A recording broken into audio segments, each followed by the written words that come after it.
Have you ever felt like the rules of society just uh, changed overnight? Oh, yeah, like nobody gave you the memo. Exactly, like you went to sleep in one world. A world where just keeping your head down was enough. Right. Doing your job, minding your own business.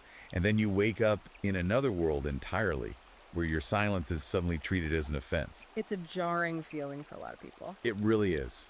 And today, we are exploring a highly polarizing and explosive new ebook that claims to explain exactly why that happened. And how it happened. Yes. Welcome, as always, to another deep dive. We are thrilled to have you with us today as we navigate some incredibly complex and, frankly, fascinating waters. It's going to be an intense one. But before we get started, please hit the like and subscribe buttons right now to support the deep dive. It really helps us keep bringing you these deep analytical conversations. Definitely. And I want to mention right up top that today's source material, which is a full-length ebook, can be found and purchased right now on Amazon Kindle and Google Play Books. So if you want to dive into the architecture of the culture war, you are going to want to see these arguments for yourself. Highly recommend checking it out. So let's set the stage. The book is called Woke Celebration. And that subtitle is important. Right. It's from intolerance of degeneracy to tolerance, acceptance, celebration, and enforced participation Published in 2025. by an author named Conrad Riker. And right from the preface, Riker makes absolutely no secret of who he is writing for. No, he doesn't. His explicit target audience is men. Specifically, he is writing for men's rights activists, the red-pilled community, and men in the broader manosphere. Guys who feel entirely alienated, marginalized, and just left behind by modern cultural shifts. Exactly. The book is essentially pitched as a survival guide A tactical breakdown, really. for men who want to understand the history of our institutions before they were, and this is in the author's words, captured by feminists and Marxists. And right here is where we need to jump in with a crucial mandatory disclaimer for you, the listener. Yes, please. Before we unpack this, we need to be crystal clear. This book contains highly politically charged content. Very charged. It touches on intense left-wing and right-wing ideologies, gender politics, and major culture war flashpoints. Our mission today is never to take sides. Never.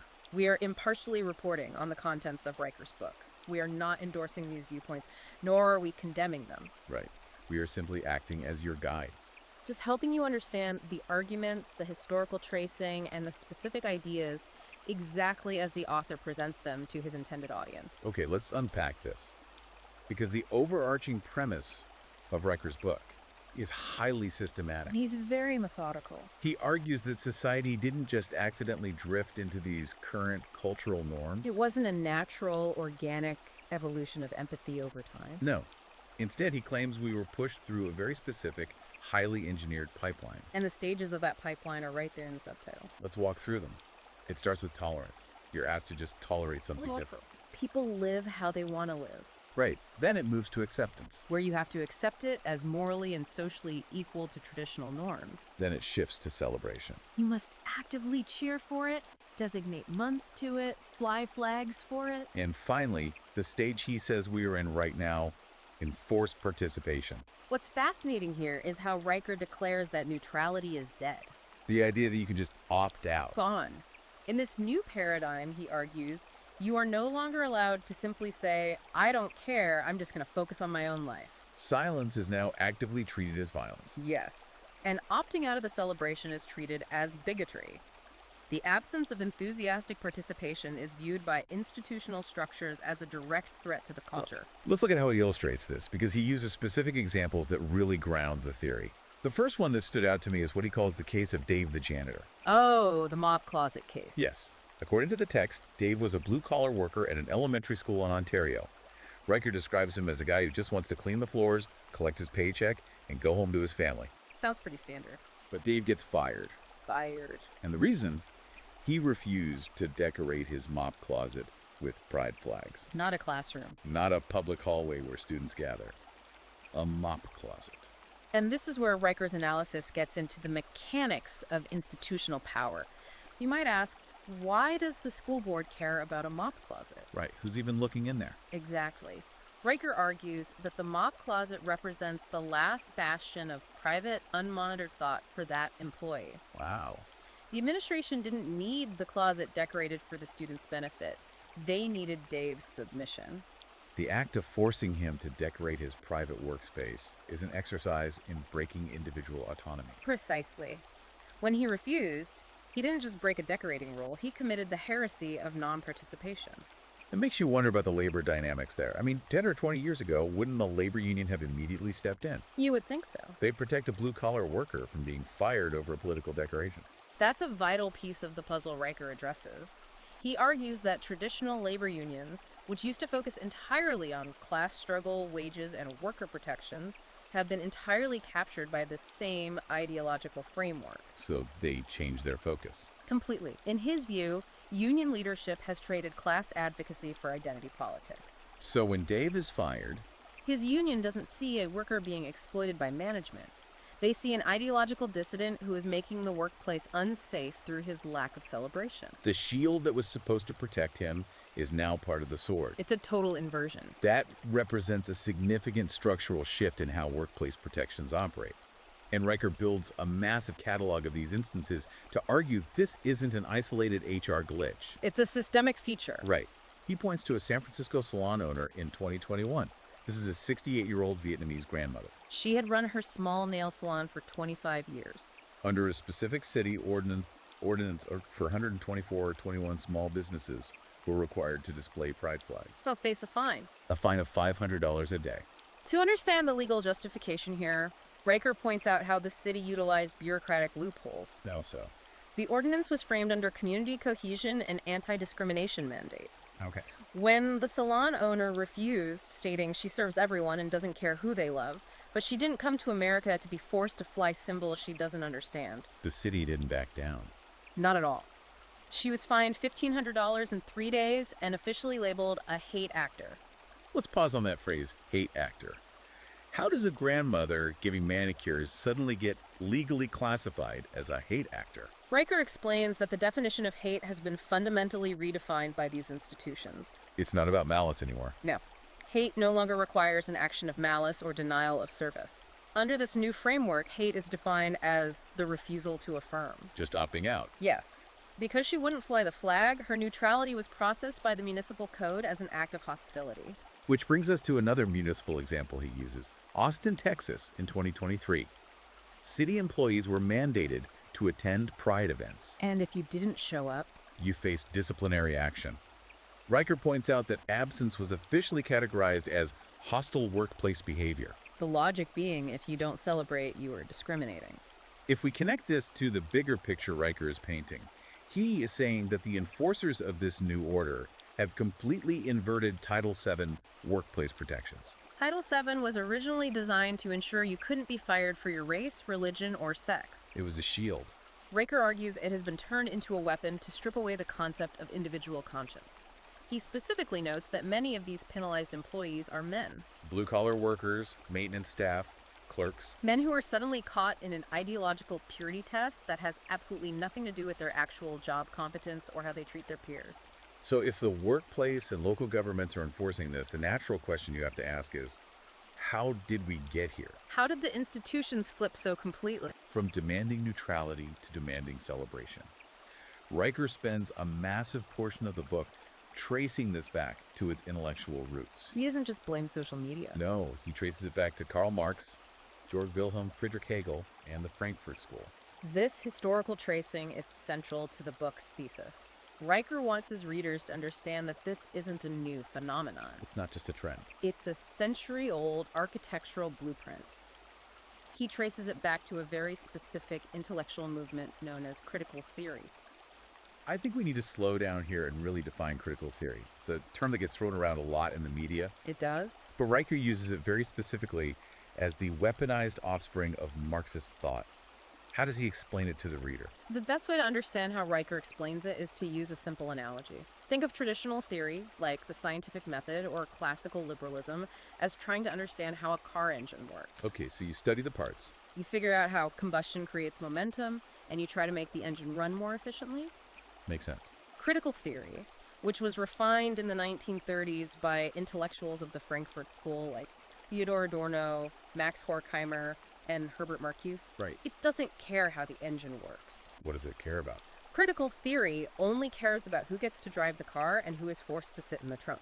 Oh, It views every single human interaction, every institution, and every tradition exclusively through the lens of power dynamics and oppression. So, according to Riker, when these theorists fled Germany in the 1930s and embedded themselves in American universities, Their primary mission wasn't just to critique capitalism economically like classic Marxists. right, because classic Marxism focused on class struggle, the workers versus the owners. But in America, the workers were relatively prosperous, so the economic revolution didn't happen. So the Frankfurt School pivoted. Exactly.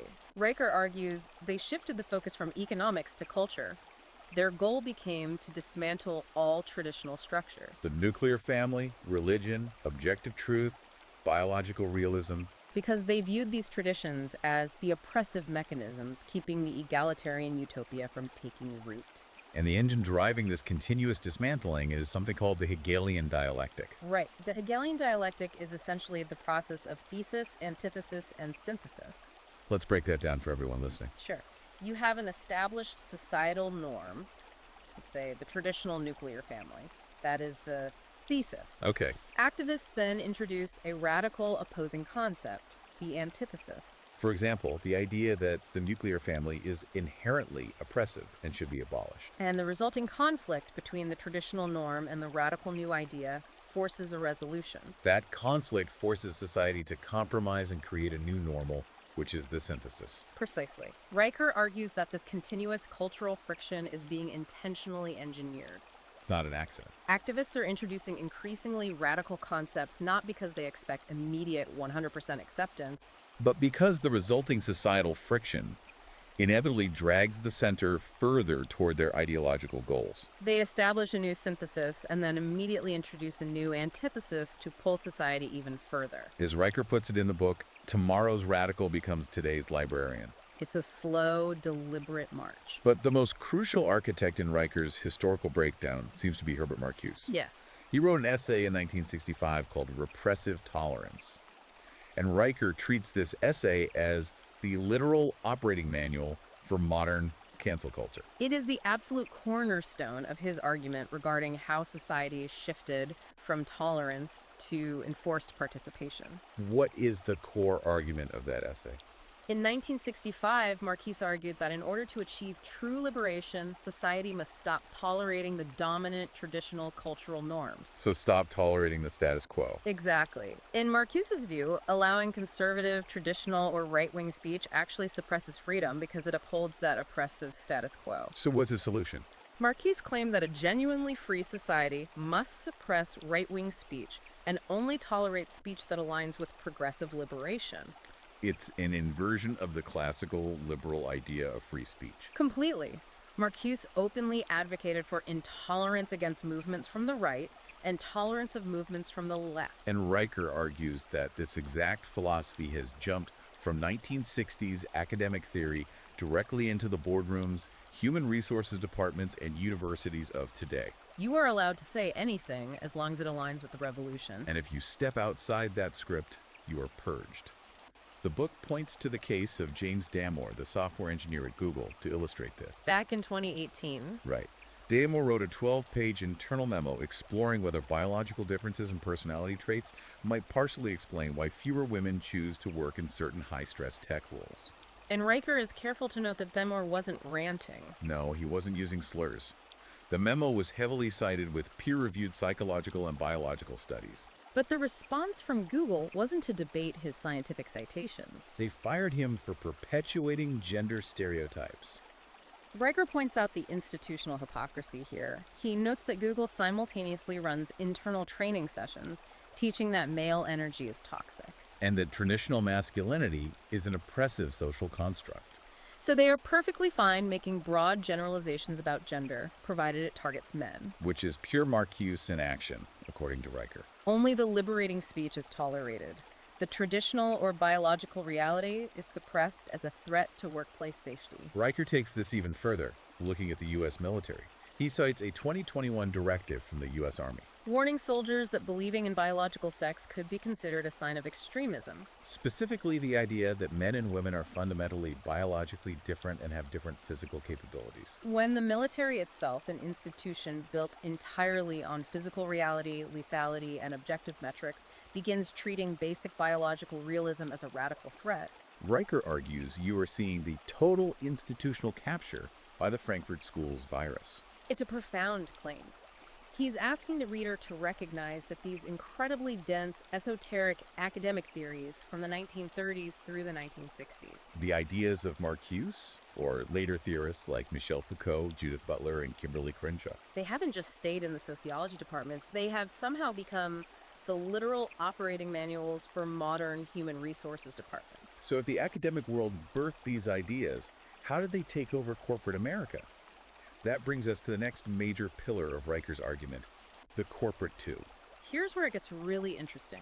Riker claims that the massive corporate adoption of these policies isn't happening because Fortune 500 CEOs have suddenly become radical Marxists. It's happening out of sheer fear, coercion, risk management, and bureaucratic takeover. He describes it as a parasitic infection of the corporate host. Riker argues that HR departments have fundamentally mutated. Historically, HR was there to protect the company from lawsuits. Managed benefits, ensured payroll ran smoothly. Today, he argues, they have become the new thought police.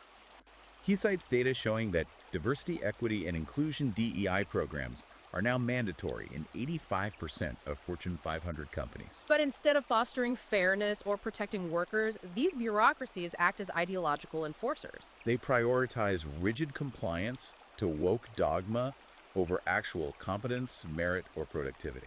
But why would a CEO focused on profit margins allow an ideology that suppresses productivity to take over their company? That's the million-dollar question.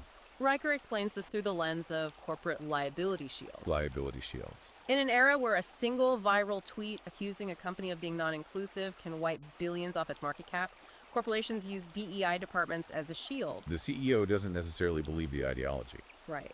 But they fund the DEI department to buy protection from activist mobs. The irony, Riker points out, is that by funding the DEI department, the CEO empowers an internal bureaucracy that ultimately holds the company hostage. The DEI department constantly has to find new microaggressions to justify its own budget and existence. The examples he gives from inside these corporate behemoths sound incredibly dystopian. Let's talk about Salesforce. You might think a software company's HR department is just running boring diversity workshops once a year. But Riker says Salesforce instituted pronoun discipline.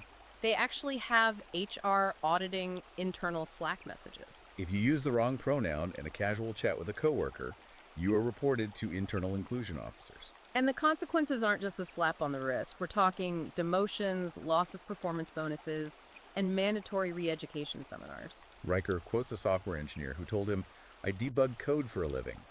Now I have to police my grammar like I'm in Orwell's Ministry of Truth." It creates an environment of constant low-level paranoia. And it's not just human auditors manually reading chats. The surveillance is becoming automated. Riker details a program Amazon allegedly launched in 2021 called Culture Guard. According to the book, this is an AI tool that actively scans internal corporate emails and documents for non-inclusive language. If an employee writes a message saying, "We need more manpower on this project," or refers to a new hire as a freshman, The AI flags it, intercepts the message, and notifies HR. the employee is subjected to discipline not because they harassed anyone, not because they were malicious, but because they used traditional colloquialisms that don't conform to the new ideological lexicon. The system demands that you proactively alter your natural speech patterns to demonstrate your compliance. He tells a story about a guy working in logistics in Seattle. Oh, right, the Slack channel joke. Yeah, he jokes, "Looks like we're short on bro power this week." 2 days later, he's sitting in mandatory sensitivity training. No warning, just discipline. The guy ended up quitting. And the sheer speed at which these policies went from passive suggestions to active enforcement is staggering. Look at the examples from Pfizer and Citigroup. Riker details how a manager at Pfizer was forced to resign entirely because he used the word guys in a team email. Just the word, guys. A term used ubiquitously across the English-speaking world. Exactly, not a slur. But the DEI machine amplified it into a career-ending microaggression, claiming it created an exclusionary atmosphere. Or look at the Citigroup analyst who was suspended in 2022 simply for sharing a Wall Street Journal op-ed that questioned the effectiveness of affirmative action. He didn't even write the piece. He just shared a mainstream article published by one of the most respected financial newspapers in the world. HR told him he violated company values. Riker zones in on that phrase, violated company values.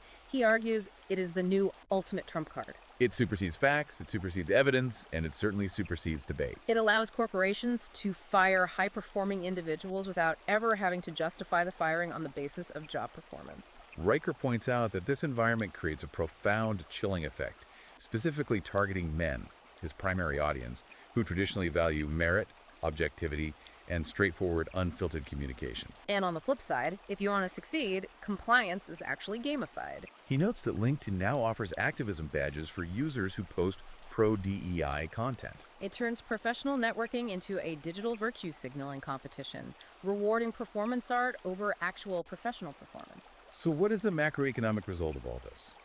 Riker provides data on the economic cost of this compliance culture. He cites a 2023 study from MIT Sloan which found that rigid DEI programs actually reduce corporate innovation by 17%. Wait, a 17% drop in innovation. How does this study draw that correlation? The mechanics are psychological. When employees are terrified of stepping out of line or using the wrong word, they stop taking risks. They stop proposing out-of-the-box ideas. They stop speaking their minds in brainstorming sessions. The intellectual diversity required for innovation is crushed by the demand for ideological uniformity. He pairs this with a Harvard Business Review study revealing that 58% of men in corporate roles now actively hide their religious, political, or traditional views to avoid being labeled toxic. Think about that. Over half the male workforce in corporate America is essentially acting out a script of compliance. Suppressing their genuine thoughts, just to stay employed and feed their families. Riker calls it a corporate plantation where your competence is entirely secondary to your compliance. It is a heavy, sweeping accusation against modern capitalism. But Riker pushes the envelope even further when he shifts from the workplace into the home. Right. So if the corporate world is enforcing this ideology and local governments are mandating it, where is the ultimate battleground? According to the book, it's the family. This brings us to what are undoubtedly the most provocative and emotionally charged arguments in the entire text: the weaponized child and the fall of the father. Riker does not hold back here.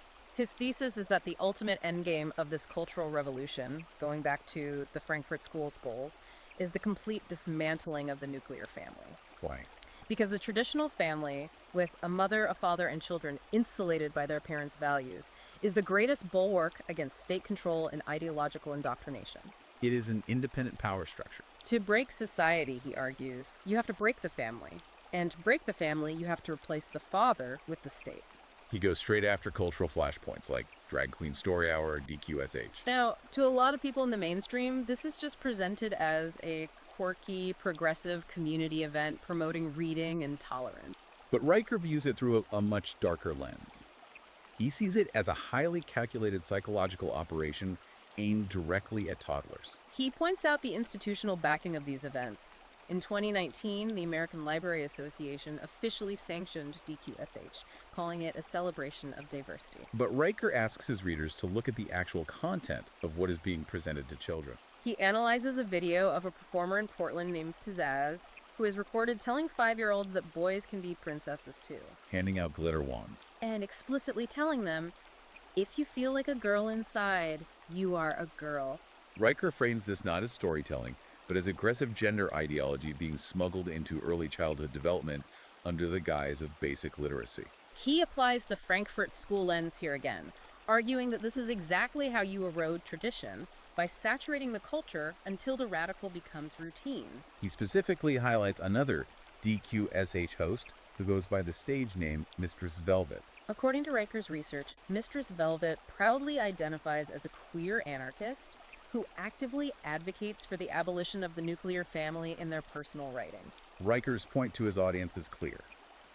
These performers are not neutral educators reading The Cat in the Hat. They are ideological foot soldiers, often subsidized by taxpayer dollars, actively working to dismantle biological reality for preschoolers. And while the children are being targeted with this messaging, the parents, especially the fathers, are being legally and socially sidelined when they try to intervene.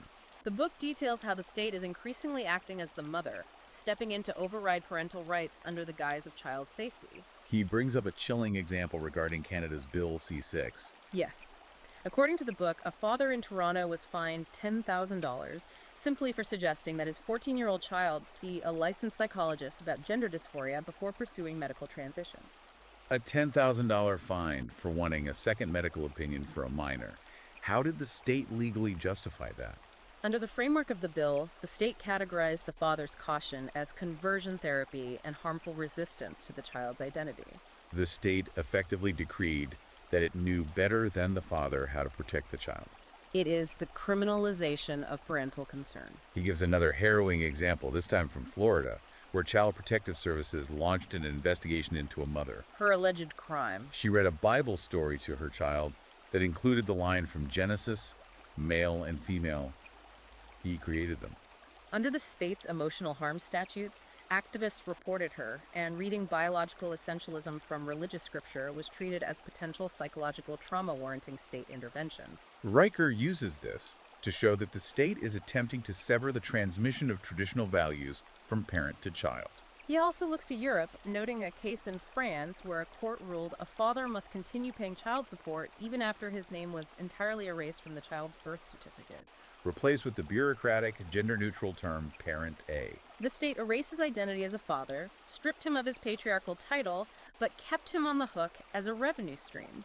That perfectly ties into what Riker calls the fall of masculinity. He argues that being a traditional man is now treated by the medical and psychological establishment as a literal pathology.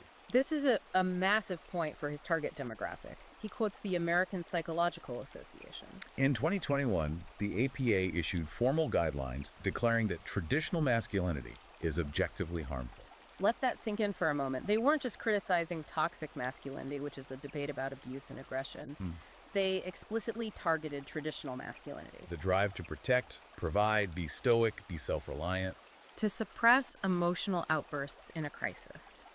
The leading psychological body in America labeled these foundational traits as psychologically damaging to men and society. Riker calls this gynocentrism with a diversity sticker. He argues that society is pathologizing the exact traits that historically built and defended civilization. And there are professional consequences for men who hold on to these traits. He gives the example of Andrew Moffat, a primary school teacher in the UK, who was fired in 2022. Moffat's offense. He refused to teach gender fluidity to 6-year-olds and insisted on continuing to use the traditional terms mother and father in his classroom. For believing that parents, not the state, should dictate what their children learn about gender, the school labeled him intolerant and terminated his career. If we connect this to the bigger picture, Riker introduces a concept he calls the feminist paradox, alongside the theory of male disposability. This is perhaps the most resonant pillar for his red-pilled audience. I want to make sure we explain this clearly. What exactly is the feminist paradox, and how does he relate it to male disposability? Riker is essentially pointing at the physical world. The electrical grid, the sewer systems, the highways, the military. He's asking his readers to recognize who is physically inside the manholes. Who is climbing the telephone poles during a hurricane and who is pulling the oil out of the ground? The feminist paradox, according to Riker, is the deep hypocrisy of a society that relentlessly tears down the patriarchy and complains about toxic masculinity, while remaining utterly, existentially dependent on the physical infrastructure built, maintained, and protected almost exclusively by men. Society demands male sacrifice. Exactly. It requires men to be the firefighters rushing into burning buildings, the miners extracting resources in dangerous conditions, the soldiers dying in foreign wars. Men are treated as disposable infrastructure. They are expected to bleed and sweat to keep the machine of civilization running, while simultaneously being lectured by corporate HR departments and university professors that their inherent masculine nature is toxic, oppressive, and needs to be deconstructed. He is warning that you cannot relentlessly demonize the builders and protectors of a society and expect the society to survive when the lights go out.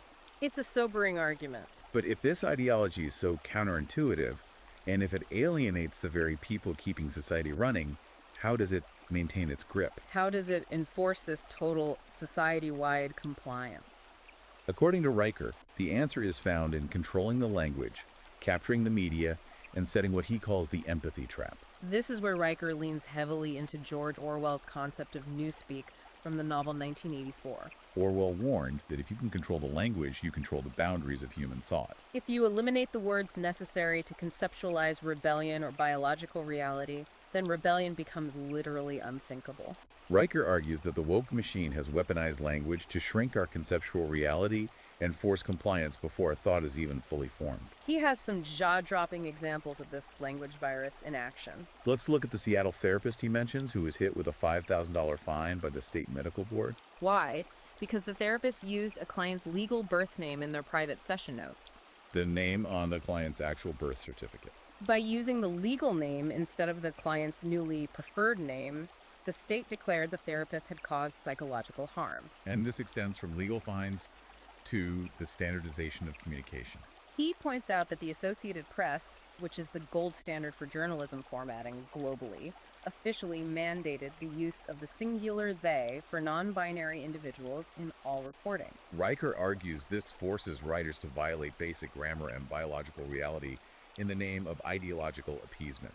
It forces the journalist to participate in the celebration of the ideology just to publish an article. And in Canada, it goes from fines and style guides to the actual criminal code. He points to Canada's Bill C-16, which effectively criminalizes misgendering. This is a crucial distinction Riker makes. He points out that these aren't just polite requests for respect, they are state-mandated compelled speech. Historically, tyrannical governments would tell you what you cannot say. They restrict speech. But compelled speech is a terrifying escalation. It is when the government dictates the exact words you must say to describe reality, regardless of your own conscience, religion, or belief in biology. If you do not speak the state's words, you are a criminal. And the media is completely complicit in this enforcement.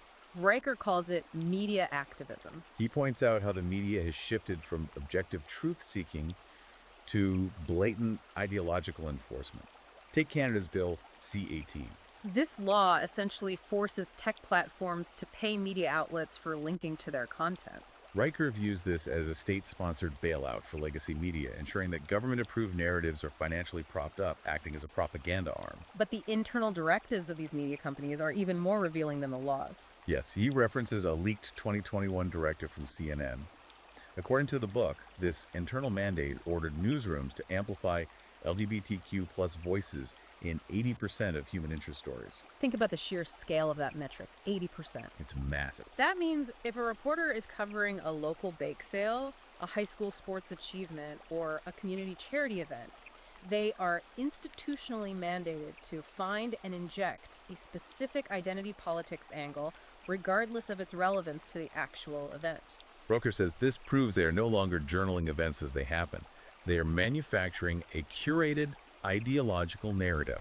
The world is being filtered before it reaches your screen. He also brings up Ronan Farrow's producer at NBC.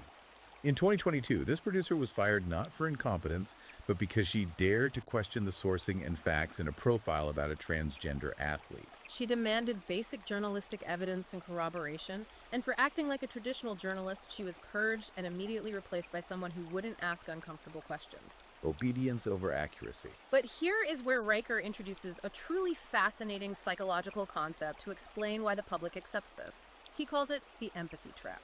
I found this section particularly insightful. How does he explain the empathy trap? He explores how the natural human instinct for compassion has been weaponized to dismantle justice. He bases it on the rising adoption of the trauma model of crime. This is the increasingly popular sociological belief that every bad actor, every criminal, every person who commits violence or theft is primarily a victim of systemic trauma. Therefore, their crimes are essentially cries for help. Riker argues that this weaponizes empathy into suicidal compassion. It completely shifts the guilt away from the individual who committed the act and places the blame entirely on society. He uses a staggering example from the BBC to highlight this. The BBC ran a report referring to a serial shoplifter, a woman who had been arrested 47 times for stealing televisions and selling them on Facebook, as a survivor of systemic poverty. A survivor.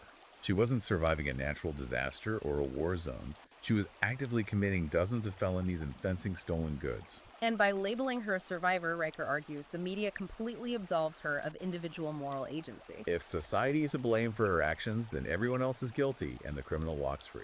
Riker contends that this empathy trap erodes the very foundations of the justice system. It coddles deviants and punishes the enforcers of order. And who are the traditional enforcers of order and discipline in a society? Men, fathers, police officers, judges. By invalidating the concept of individual accountability, you invalidate the masculine drive to enforce boundaries, maintain order, and protect the community from predators. It's another angle of attack on traditional masculinity. Exactly. Okay, we've covered the workplace, the family, the media, and the justice system. Let's look at where the next generation is being fundamentally shaped. If the corporate world is enforcing this, and the family unit is being bypassed, where is the ideology actually being planted? That brings us to the next logical battleground, the classroom. Yeah. What does this all mean for schools and universities? How deep does this ideological capture go? According to Riker, it goes down to the absolute bedrock of how we teach children to think. He critiques the entire modern education system, pointing out that it has abandoned the classical pursuit of knowledge in favor of political radicalization. And just like he traced the corporate HR policies back to Marxist, he traces the education collapse directly to the Brazilian Marxist educator Paulo Freire and his highly influential 1968 book, Pedagogy of the Oppressed. What was Freire's core argument? Freire argued that education should not be about a teacher transferring objective information to a student. He viewed that as an oppressive banking model of education, Instead, he argued that education must be an act of political liberation. training students to view themselves as oppressed by traditional structures and to view the classroom as a revolutionary cell. The goal of school isn't to learn math, it's to learn how to dismantle the system. Riker says this is no longer a fringe theory discussed in graduate seminars. It is the literal blueprint for public education. He cites UNESCO's 2018 International Guidelines on Sexuality Education, which explicitly instruct educators to bypass hesitant parents and promote the celebration of LGBTQ+ identities as a global best practice. And the practical application of this in schools is just bizarre, but also deeply revealing of how power operates on campus. Riker talks about an incident at Oberlin College.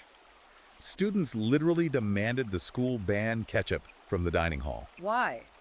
Because the red color supposedly symbolized blood from colonialism. And the most important part of that story isn't the absurd demand of the students. It's the reaction of the administration. They caved. They banned the ketchup. It sounds like a joke, but Riker uses it to show that the inmates are running the asylum. The administration is so terrified of being labeled non-inclusive that they will submit to the most irrational demands of the ideological mob. And when parents try to push back against this radicalization in the lower grades, the system retaliates with terrifying efficiency.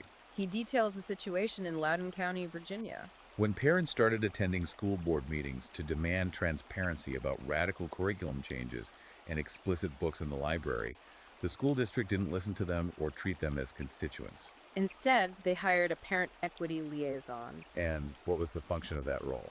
According to Riker, the sole purpose of this highly paid administrative position was to monitor, report, and suppress dissenting voices among the parents. They actively turned the school district into an ideological surveillance zone. Parents who spoke out were tracked, smeared as domestic terrorists, and silenced. It's the enforced participation model applied to parenting. You either celebrate the curriculum or you are an enemy of the state. And universities, which used to be the ultimate sanctuaries for free speech, rigorous debate, and the clash of ideas, are even worse. Riker calls them indoctrination camps. He reminds us of what happened at Middlebury College. Charles Murray. Right. Charles Murray, a Harvard-educated scholar and conservative author, was physically attacked by a mob of students while trying to give a lecture. Windows were smashed, the faculty actually cheered the mob on, and the administration later praised the students' passion, No one was expelled. which sends a crystal clear message to the entire academic community. If your ideas threaten the woke orthodoxy, you don't get a debate, you don't get a microphone, you get a violent mob. And the institutions will protect the mob, not the speaker. He points to the University of Michigan, where a biology professor was suspended in 2022. Why? Because in a biology class, while discussing animal mating behaviors, the professor used the terms he and she. DEI bureaucrats claim that referring to male and female animals reinforced binary oppression. Riker points out the absolute absurdity of policing the biological realities of fruit flies and lions to appease gender theorists. When biology itself is deemed offensive, you have left the realm of education and entered the realm of religious dogma. He even notes that Harvard Law School, an institution literally built to revere the First Amendment and train the nation's top legal minds, canceled the talk on free speech because student activists threatened to shut it down. They surrendered before the battle even began. But Riker also connects the education collapse to broader national policies, specifically demographics and immigration. He argues that the woke machine uses mass immigration as a lever to actively dismantle Western culture and humiliate native populations. This is a highly controversial section of the book, but crucial to understanding his appeal to the manosphere. Riker claims there is a deliberate double standard designed to humiliate native Western populations. He points to a public school in Berlin that canceled its Father's Day celebrations. The school claimed that migrant parents from deeply patriarchal cultures complained that honoring Western fathers glorified patriarchal oppression and offended them. So the school canceled Father's Day but left Mother's Day completely untouched. Exactly. Riker views this as the state indulging foreign patriarchal norms while simultaneously punishing native traditional masculinity. It's a calculated humiliation. He also brings up a French history teacher who was suspended simply for showing a documentary about the Enlightenment philosopher Voltaire. A student union accused the teacher of promoting white supremacy by discussing the origins of Western civil liberties and free speech. Riker argues the West is being forced to apologize for its own cultural foundations and achievements. He also highlights demographic phenomena in Denmark and Norway, which he calls reverse assimilation. Native children in these countries are adopting aggressive, hypermasculine behaviors and slang from migrant peers. But Riker argues they aren't doing this out of admiration for the new cultures. They are doing it out of a sheer survival instinct on the playground. Because their own native culture has stripped them of the right to be strong, to defend themselves, and to embody traditional masculinity. All of this builds to Riker's ultimate diagnosis of the modern era. Society is paralyzed by the law of the mob. Cancel culture isn't just a byproduct of social media algorithms. It is a highly effective, decentralized mechanism of social control that punishes excellence, enforces mediocrity, and terrifies men into total submission. Okay, we have covered a massive amount of ground. We've gone from the Frankfurt School in the 1930s, conceptualizing the destruction of tradition, to AI scanning your emails for the word manpower. To the state fining fathers for trying to protect their children. It is a heavy, relentless, and systematic critique of the modern world. But the book doesn't just end on doom and gloom. Right. As we move toward the end of our discussion, we need to look at the author's proposed solution. Riker has a final chapter dedicated to reclaiming civilization. How does he suggest his readers, these men who feel entirely alienated, fight back against this enforced celebration and what he calls the silence tax? Riker's solution is built on two unyielding pillars: absolute noncompliance and the rapid construction of parallel institutions. He urges his readers to stop funding your own destruction. His message is blunt. If a corporation demands you wear a pronoun pin, refuse. If they mandate you attend a drag show or a DEI struggle session, do not show up. Accept the professional costs, get fired if you must, but do not surrender your dignity by speaking words you know to be false. He's advocating for a mass stoic withdrawal of consent, but he also knows you need an economy to survive, which is why he champions the rise of alternative platforms that refuse to bow to censorship. Exactly. He points to Rumble, the video hosting platform, noting that it hit 70 million users simply by allowing free debate without shutting down voices that dissent from gender ideology. He talks about networks like Frontline Truth, A live stream news network that bypasses corporate sponsors and HR diversity committees entirely, relying on direct subscriber support to report raw facts to millions of viewers. He even looks at international models for how the state can push back, praising Poland's subsidized traditional family media. These are government-supported networks of podcasts, radio stations, and newspapers that actively promote traditional marriage, fatherhood, and national loyalty. Riker argues this proves there is a massive, untapped hunger for content that validates biological reality rather than constantly apologizing for it. Riker's ultimate message to his male readers is a call to stoic resilience. Raise strong sons. Teach them that virtue is found in character, truth, and biological reality, not in corporate compliance. Refuse to apologize for being a man and stop feeding the woke machine with your silence and your self-censorship. It's a powerful, uncompromising rallying cry for his audience. It really is. But before we wrap up completely, I want to toss it over to you for a final provocative thought. Based on everything we've unpacked from Riker's text today, the corporate surveillance, the academic capture, the rewriting of language, What is a question the listener should walk away chewing on? This raises an important question, one that builds on Riker's fears but looks toward the immediate future. If social compliance is increasingly enforced by digital surveillance, like Amazon's AI auditing your emails in the workplace, or the social credit style activism badges on LinkedIn, or digital banking systems that can freeze your assets for hate speech, at what point does the infrastructure of convenience become a permanent prison? Wow. Our phones, our corporate software, our digital banking. If these systems are fully captured by the ideologies Riker describes, they become the permanent lock on the door of enforced celebration. If the culture ever attempts to swing back toward traditionalism, or even just a neutral live and let live attitude, will the technology that underpins our daily lives even allow for dissent? Or will the algorithm simply erase you before you can even articulate your resistance? That is an incredibly chilling thought to end on. If the system is rigged at the code level, how do you even opt out? We want to thank you, the listener, for joining us on this incredibly intense, impartial exploration of Conrad Riker's perspective on modern cultural history. We've covered a lot of controversial heavy ground today. We really have.